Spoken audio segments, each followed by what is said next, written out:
Breaking news చూస్తున్నాం మనం. Suryapet DSP Parthasarathi ఇంట్లో ఏసీబీ సోదాలు నిర్వహించింది. 16 లక్షలు లంచం తీసుకుంటూ డీఎస్పీ పట్టుబడ్డారు.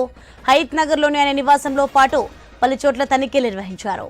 ఏసీబీ తనిఖీల్లో డీఎస్పీ ఇంట్లో అక్రమంగా ఉన్న 100 బుల్లెట్లు గుర్తించారు.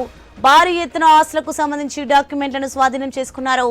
డీఎస్పీ పార్థసారథిపై ఏసీబీ అధికారులు కేసు నమోదు చేసి దర్యాప్తు చేస్తున్నారు. రైట్, ఇదే అంశానికి సంబంధించి మరింత సమాచారం మా ప్రతినిధి కిరణ్ ఫోన్లో అందించే సిద్ధంగా ఉన్నారు. ఎస్ కిరణ్.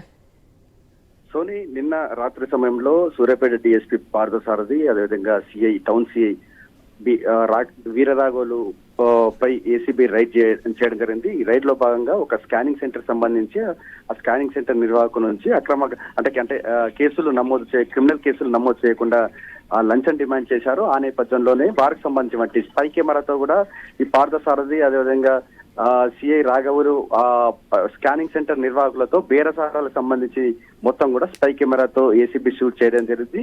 ఆ ఏసీబీ అధికారుల వద్ద ఉన్నటువంటి ఎవిడెన్స్ తో వారిద్దరిని అదుపులోకి తీసుకున్నారు. ప్రస్తుతం అయితే వారికి సంబంధించి అంటే డిఎస్పీ పార్థసారథి హైదరాబాద్ లో నివాసం ఉంటారు. ఆయన నివాసంలో కూడా ఏసీబీ అధికారులు ఉదయం నుంచి కూడా సోదాలు నిర్వహించారు. అయితే ఈ సోదాల్లో కూడా విస్తుపోయేటువంటి నిజాలు అయితే వెలుగు చూసినటువంటి పరిస్థితి అయితే ఉందని చెప్పొచ్చు.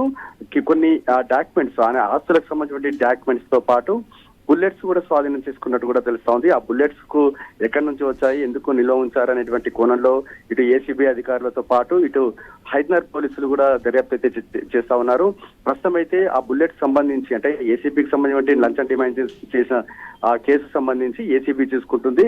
ఆయనకు సంబంధించిన నివాసంలో దొరికినటువంటి ఆయుధాలకు సంబంధించిన బుల్లెట్స్ మాత్రం ఎక్కడి నుంచి వచ్చాయి, ఎందుకు నిల్వ ఉంచారనేటువంటి కోణాల్లో మాత్రం హైదరాబాద్ పోలీసులు దర్యాప్తు చేస్తా ఉన్నారు. ప్రస్తుతం అయితే హైదరాబాద్ పోలీసులకు ఏసీబీ అధికారులు అయితే ఫిర్యాదు చేసినటువంటి నేపథ్యంలో వారి ఫిర్యాదు మేరకు పార్థసారథి సంబంధించి ఇంట్లో దొరికినటువంటి ఆ బుల్లెట్స్ సంబంధించి ఈ దీనిపై కూడా విచారణ అయితే కొనసాగుతున్నటువంటి పరిస్థితి అయితే ఉందని చెప్పొచ్చు. అతని స్నేహితుల వద్ద సంబంధించి అంటే అక్రమ ఆయుధాల కేసు సంబంధించా, లేకుంటే అక్రమంగా బుల్లెట్స్ ఎందుకు నిల్వ ఉంచారనేటువంటి కోణంలో అయితే ఇటు పోలీసులు అయితే హైదరాబాద్ పోలీసులు అయితే దర్యాప్తు చేస్తా ఉన్నారు. మొత్తానికైతే డిఎస్పీ, ఒక ఉన్నత హోదాలో ఉన్నటువంటి డిఎస్పీ పార్థసారథి లంచం డిమాండ్ చేయడం, ఆ తర్వాత ఆయన నివాసంలో సోదాలు చేయడం, ఆ సోదాల్లో కూడా బుల్లెట్లు దొరకడంపై కూడా కొంత పోలీస్ శాఖలో అయితే చర్చనీయాంశమైందని చెప్పొచ్చు. ఏపీ ప్రాంతానికి చెందినటువంటి పార్థసారథి అతని ఇంట్లోకి ఈ